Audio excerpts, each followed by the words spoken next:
Herkese merhabalar arkadaşlar. Enfes Yemek tariflerine hoş geldiniz. Bugün sizlere bayat ekmekle dakikalar içerisinde hazırlayabileceğiniz en güzel ve en lezzetli tarif hazırladım. Bayat ekmek böreği. Ekmekleri dilimledikten sonra üzerine nefis bir sos hazırlıyorum.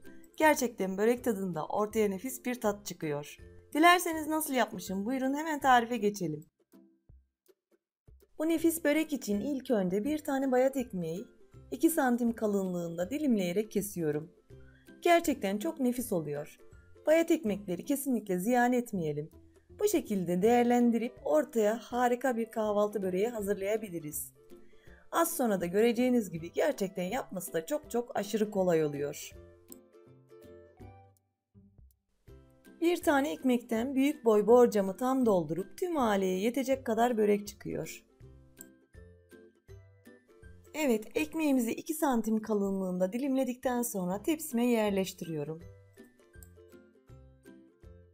Böyle tepside hiç boşluk kalmayacak şekilde sımsıkı diziyorum.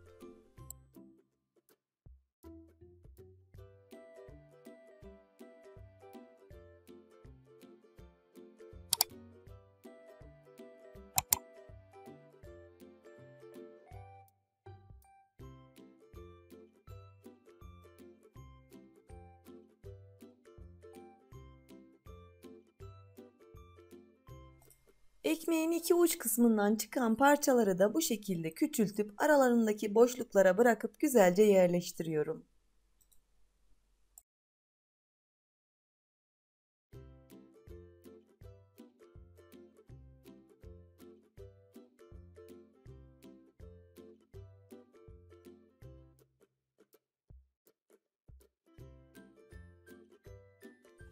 Ekmeklerimizi dilimleyip dizince şimdi artık sosunu hazırlamaya geçebiliriz.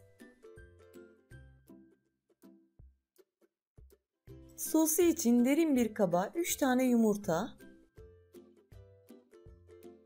çeyrek çay bardağı sıvı yağ,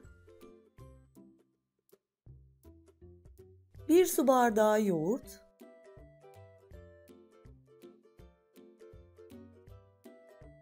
ve 1 çay kaşığı tuzu alıp güzelce çırpma teli ile çırpıyorum.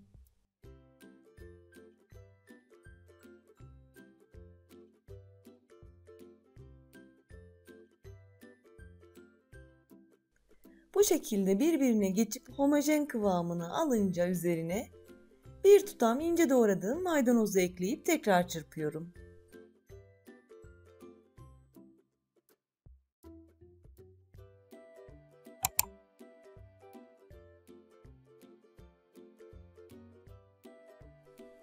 Sosunu bu şekilde hazırlayınca üzerine gezdirerek döküyorum.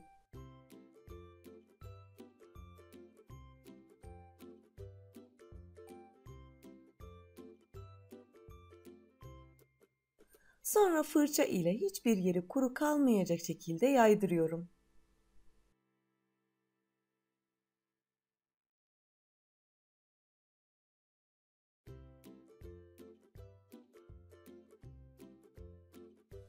Sosunu dökünce üzerine şöyle küçük bir kaseye hazırladığım beyaz peynirden serpiştiriyorum.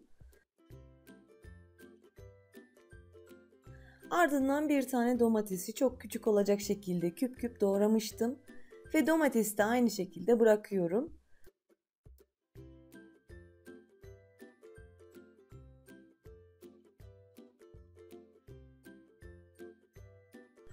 Domatesi de serpince bir çay kaşığı kadar pul biberin yarısını üzerine serpiyorum.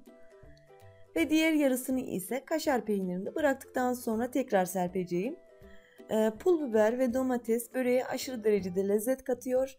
Ama domates veya pul biber eklemeyebilirsiniz. Eklerseniz de çok lezzetli olacağından emin olun.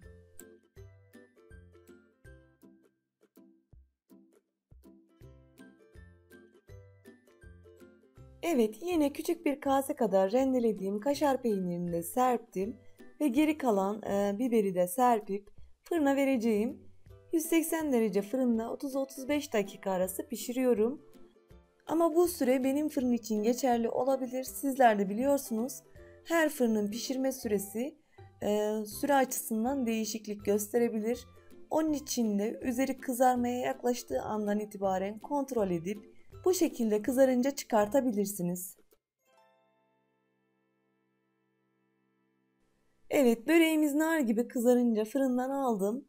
Ön sıcağı çıkması için bir 5-10 dakika kadar beklettim. Şimdi de istediğim şekilde dilimliyorum.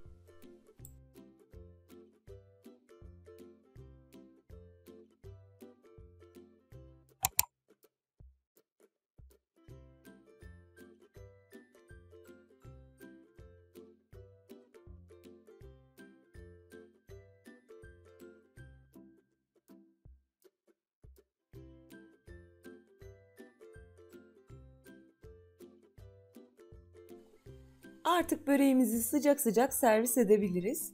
Mutlaka denenmesi gereken çok lezzetli bir bayat ekmek böreği oldu. Üstelik çok nefis bir kokusu var. Deneyeceklere şimdiden afiyet olsun. Beni izlediğiniz için çok ama çok teşekkürler. Kanalıma abone olup yorum atıp beğenip paylaşmayı unutmayın arkadaşlar. Bir dahaki tarifimde görüşmek dileğiyle. Kendinize iyi bakın. Hoşça kalın.